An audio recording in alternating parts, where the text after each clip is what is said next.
அவர் ஒரே வார்த்தை சொல்லுவார், நம்ம படம் ஜெயிக்குது தோக்குதுன்றது செகண்டரி. உண்மையாக உழைக்கணும். ப்ரொடியூசருக்கு வாங்கின காசுக்கு நான் உண்மையாக உழைக்கணும். உங்களுக்கு கொடுக்குற காசுக்கு நீங்கள் உண்மையாக உழைக்கணும். அந்த மாதிரி டிபார்ட்மெண்ட்டில் எல்லாருமே உண்மையாக உழைச்சிட்டிங்கன்னா அந்த படம் சக்ஸஸ். அதுக்கு மேலே ஒரு படி கடவுள்கிட்ட இருக்குது. அது ஒன்றும் நம்ம பண்ண முடியாது. அதனால் அதை யாருமே ஃபீல் பண்ணக்கூடாது. எல்லாருமே வெற்றி தோல்விக்கு உழைக்கவே கூடாது. நீங்கள் உங்கள் கொடுக்குற காசுக்கு நம்ம நேர்மையாக உழைச்சாலே அது வெற்றியை கொண்டு போய் விடுன்னு அவர் சொன்ன ஒரு பெரிய வார்த்தை எனக்கு இன்னும் மனசில் அது இருக்குது. அது மாதிரி தான் நான் இன்றைக்கி அப்படி தான் உழைச்சிருந்தேன். அது இன்னொரு பூஸ்ட்டாக எனக்கு அதிகமாக வந்தால் இன்னும் அப்படி தான் உழைக்க ஆரம்பிச்சிட்டேன்.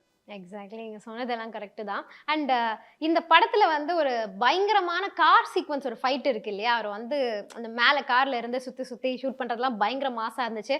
கார் சீக்வன்ஸ் அப்படின்னாலே வந்து அஜித் சாரோட ஃபேன்ஸுக்குலாம் பயங்கர வெறியாடும், நம்ம ஸ்க்ரீனில் பார்க்க போகிறோம் அப்படின்னு. ஸோ அந்த பர்டிகுலர் சீக்வன்ஸ் வந்து அஜித் சாருக்காக வச்சதா, இல்லைனா வந்து அவர் இருக்கனால இந்த கார் சீக்வன்ஸ் வச்சா நல்லா இருக்குமா, இல்லை ஜென்ரலி அந்த சீக்வன்ஸ் இருந்துச்சா படத்தில்? இல்லை, படம் ஓப்பனிங்கே நாங்கள் முடிவு எடுத்து தான் இந்த மாதிரி இந்த கண்ட்ரியில் போகிறோம், இந்த கண்ட்ரியில் இது பண்ண போகிறோம்னு சொல்லிட்டு படம் ஓப்பனிங் ஃபைட் நான் எடுக்கும் போதே ஆதிக்கு வந்து எனக்கு சொல்லிட்டார், மாஸ்டர் இது ஒரு பைக் சீக்வன்ஸ் ஒன்று பண்ண போகிறோம், அதுக்கப்புறம் கார் சேசிங் ஒன்று பண்ண போகிறோம் அப்படின்னு ஒரு பயிற்சி எல்லாமே கொடுத்தோன்னே, அதுக்கப்புறம் அந்த பைக் சீக்வன்ஸ் அப்படி கொஞ்சம் கொஞ்சம் குறைச்சி அதெல்லாம் கொஞ்சம் இதாகிடுச்சு.